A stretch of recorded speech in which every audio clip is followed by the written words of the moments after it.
आज हम लोग समझने जा रहे हैं कुछ बेसिक टर्मिनोलॉजीज बैंक से रिलेटेड, जो बहुत से लोगों को थोड़ा कन्फ्यूजन होता है। मुझे भी बड़ी कन्फ्यूजन होती थी, तो आज वो सारी कन्फ्यूजन दूर हो जाएगी। कई बार हम लोग न्यूज़ में सुनते हैं repo rate, reverse repo rate, ये क्या चीज़ है? What is repo rate, what is reverse repo rate, what is bank rate? तो आइए देखते हैं। सबसे पहले ये reserve Bank of India. Reserve Bank of India सारे बैंकों के दादाजी हैं। Reserve Bank of India is the grandfather of all the commercial banks. बाकी जो सारे बैंक्स हैं उनको हम लोग क्या कहते हैं? Commercial banks. Come on children, क्या बोलते हैं बाकी बैंक्स को? Commercial banks. तो ये सारे कमर्शियल बैंक्स हैं ना, उनके पोते, नाती पोते। सो जैसे SBI, PNB, bank of Baroda, ये सारे क्या है? Commercial banks. अब क्या हुआ कि अब एसबीआई को मान लो जरूरत पड़ी कुछ पैसे की, तो उसने कहा कि दादू थोड़ा सा कर्जा दो ना, थोड़ा पॉकेट मनी घट गया है, थोड़ा टेम्पररी कुछ पैसा चाहिए। तो दादू भी बड़े चालू है कि देखो बेटा, ऐसे तो नहीं देंगे, टेम्पररी जरूर हम तुम्हारी मदद करेंगे, लेकिन तुमसे हम इंटरेस्ट लेंगे। और उस इंटरेस्ट का नाम क्या दिया गया? Repo rate. क्या है वो? Repo rate. So what is repo rate? The rate at which RBI gives what? The financial aid or loans to the commercial banks for a short term basis. What type? Short term basis, not for long term. By through securities, through purchase of eligible bills of exchanges and such things. तो ये चीज होती है। तो ये clear हो गया।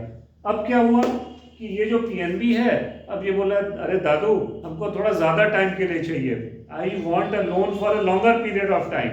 तो दादू ने कहा कि ठीक है आप लो loan, but we will take more rate of interest. और नेचुरली उस रेट को कहा गया बैंक रेट। सो बैंक रेट क्या है? जो Reserve Bank of India charge करती है उस कर्जे पे जो वो अपने नाती पोतों को देती है, कमर्शियल बैंक्स को देती है।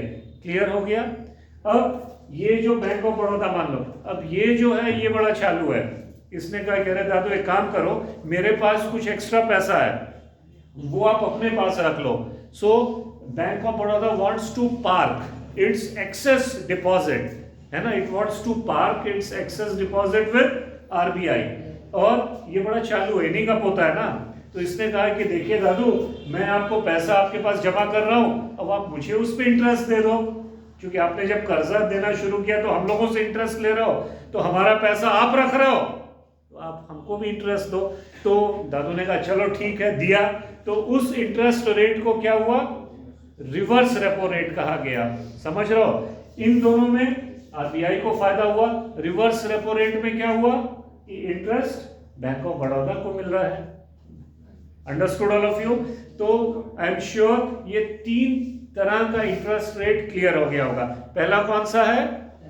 Repo rate. रेपो रेट क्या होता है? जिस रेट पे आरबीआई कर्जा दे रही है कमर्शियल बैंक को, जब भी कमर्शियल बैंक को नीड होती है आरबीआई से बोरो कर सकती है वो। उसके बाद अगला क्या हुआ कि जब कमर्शियल बैंक्स लॉन्ग टर्म के लिए लेती है कर्जे, तो it is bank rate. Okay, that rate of interest is termed as bank rate. और इन सभी रेट्स का प्रभाव इकोनॉमी पे होता है, वो हम लोग देखेंगे नेक्स्ट। अब ये क्या है? अगर बैंक अपना पैसा आरबीआई के पास जमा कर रही है और उस पे बैंक को कुछ पैसा मिल रहा है, उसको क्या बोलेंगे? Reverse repo rate. Are you understanding? तो ये बहुत ही आसान शब्दों में आपको मैंने समझा दिया।